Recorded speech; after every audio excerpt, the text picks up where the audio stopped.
quem é um psicopata na visão espírita?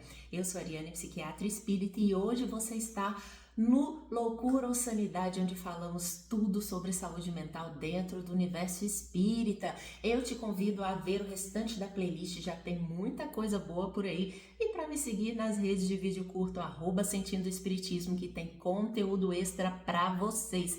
Não esquece de curtir esse vídeo e de compartilhar para ajudar o nosso canal, tá bom? E, afinal de contas, o que é um psicopata ou um sociopata? Eu vou explicar. Existem algumas correntes dizendo que há diferença entre eles e outras dizem que é a mesma coisa. Bom, o que é um psicopata?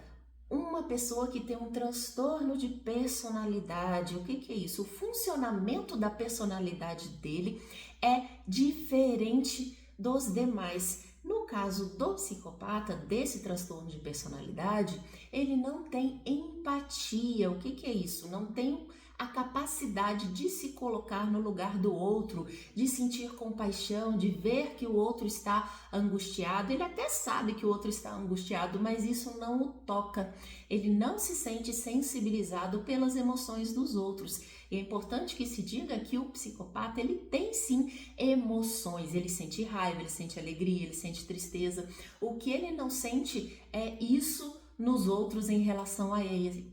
Ele não se sente tocado, sensibilizado, falta realmente a empatia. E eles também têm outros traços de manipulação para que eles possam fazer com que as pessoas os obedeçam. E é importante dizer que nem todos eles são necessariamente criminosos, tá? A gente pode ter alguns deles nas empresas, por exemplo, colocando aí como os céus das empresas, né? Não estou dizendo que todo céu aqui é um transtorno de personalidade, mas eles têm mais facilidade de chegar até esses locais porque eles vão pisar em quem eles necessitarem sem dó. E o sociopata, então? O sociopata seria aquele que até tem a empatia, mas como ele vive desde a infância em um meio em que ele é direcionado para fazer algo errado, ele acaba se desenvolvendo nesse sentido. Então, uma criança é criada numa favela, numa guerra, e ela começa a pegar em armas e a poder agredir os outros, e ela é ensinada a participar de uma gangue. Ela se torna, então, sociopata por conta deste meio em que ela vive. Mas, como eu disse para vocês, tem algumas correntes que não acreditam muito nessa diferenciação e que, na verdade, esse sócio aí seria o psico desde o início. Tanto que a gente vê que muitas crianças estão nesses ambientes e não necessariamente vão se tornar perigosos para a sociedade. E quais são as causas, gente? Nós temos sim as causas espirituais e eu já vou chegar lá, mas começando pelo básico, nós temos a causa genética, temos estudos importantes dizendo que há uma determinada lesão ou, na verdade, uma ausência, uma malformação do local onde é necessário no nosso cérebro para que tenhamos empatia. Então existe uma redução de neurônios naquela área.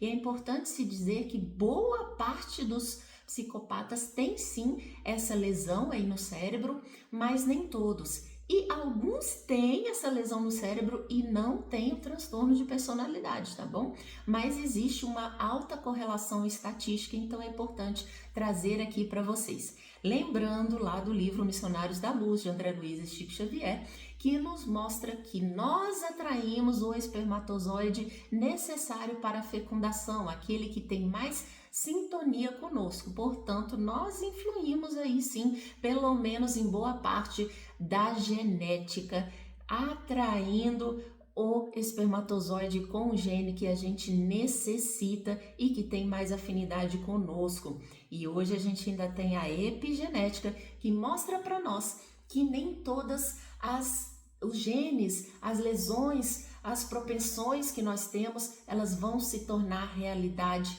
porque nós podemos ativar ou desativar genes de acordo com o nosso pensamento e o nosso sentimento. Isso aqui não é coisa de coach não, tá?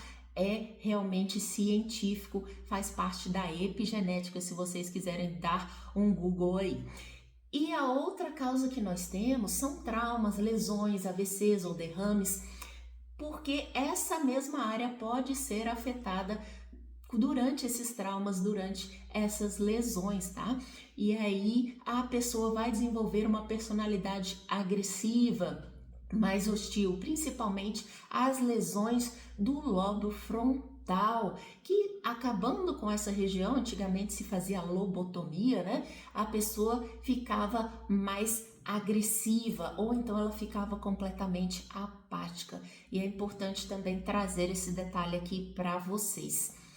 E a gente também tem que falar agora do espiritual, né? Como é que é isso, gente? Na verdade, a gente vai ver muitos vídeos por aí, se vocês forem pesquisar, que as pessoas falam que é um espírito que era lá da Babilônia ou muito antigo e que naquela época ele tinha um comportamento que era considerado normal na nossa sociedade, de ser mais agressivo, mais hostil, de não ter tanta empatia pelos outros, era algo mais primitivo. E quando eu digo primitivo, não é lá necessariamente do macaco, mas do Homo sapiens mesmo, que ainda não desenvolveu essa habilidade emocional. Só que ele ficou lá nessa época e voltou a reencarnar somente agora, por conta da sua rigidez lá no plano espiritual, da sua própria brutalidade. Ele não aceitava uma reencarnação e acabou permanecendo naquela vibração. É uma possibilidade? Sim, é uma possibilidade. Mas eu não acredito em 880, principalmente em questões espirituais.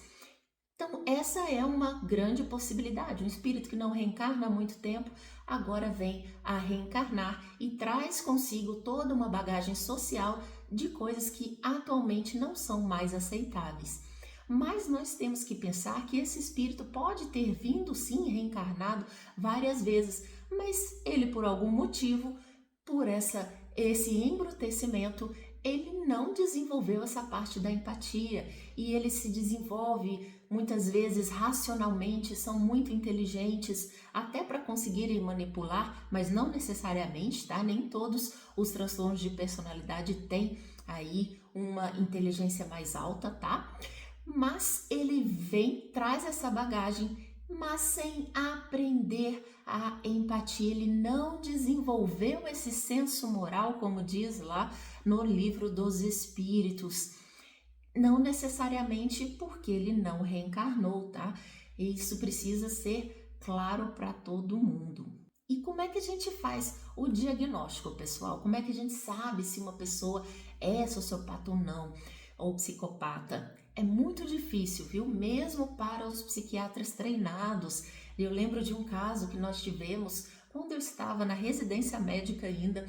Uma moça contou uma história toda relacionada à sua vida, de como ela tinha ido parar no hospital, e quando chegou, a tia desmentiu a história completamente e a gente percebeu que ela conseguiu manipular todos os médicos, os enfermeiros e os próprios psiquiatras, inclusive os meus chefes, já bem experientes, alguns com mais de 20 anos de psiquiatria, foram manipuladas por essa moça aí que conseguiu claramente mentir sem nenhum problema para nós. E então pode ser bem difícil esse diagnóstico. E o diagnóstico diferencial também com os transtornos narcisistas, com os sádicos, muitas vezes pode ser bem complicado. Mas quando a gente pega a história como um todo, principalmente das pessoas que convivem, a gente começa a perceber essa manipulação, esse controle que ele exerce sobre os outros, muitas vezes a agressividade, o desdém, o desprezo, e a gente consegue fazer esse diagnóstico.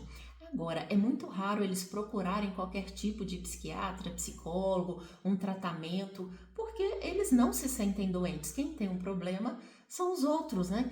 E eles acabam indo para os tratamentos ou por uma ação judicial, porque ele teve algum problema com as leis, ou porque de alguma forma aquele tratamento traz benefício para ele. Vamos supor que ele é casado e aí a esposa disse: se você não for se tratar, a gente vai se separar. E ele por algum motivo não quer se separar da esposa. Lembre-se de que o motivo não será a empatia por ela, mas sim por si mesmo, né? Ele pensa só nos próprios interesses, é um espírito ainda bastante egoísta, e é nesse sentido que a gente fala que ele é primitivo.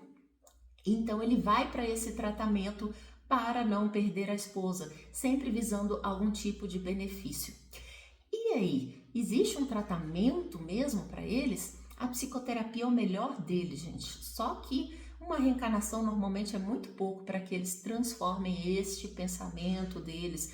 Normalmente é necessário aí várias encarnações, muito tempo, às vezes alguns adoecimentos, alguns choques mais fortes, para que esse espírito realmente se estremeça nas suas bases e comece a pensar de uma forma diferente, a agir de uma forma diferente. Isso é um processo, uma questão muito gradual, muito individual, mas a gente tenta ajudar, não é? Existem algumas medicações, principalmente para reduzir a agressividade, para reduzir o risco deles tirarem a própria vida, porque apesar de tudo não é incomum, tá? Se eles veem que não estão conseguindo aquilo que eles querem, ou simplesmente por revolta, ou por qualquer outro motivo, eles tendem a fazer essas tentativas e muitas vezes eles conseguem.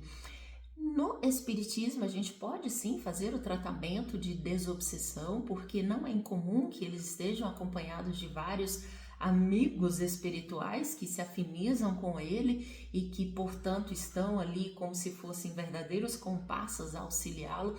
Retirar esse peso desse espírito pode ajudá-lo sim a melhorar, porque os outros acabam meio que empurrando ele mais para baixo e dificultando que ele consiga aí tomar um pouco de ar e ver uma realidade diferente. Mas era isso que eu tinha a dizer para vocês. Se você gostou, curte aí esse vídeo mais uma vez e continue aqui seguindo com a gente. Sempre tem vídeo toda semana. Beijo!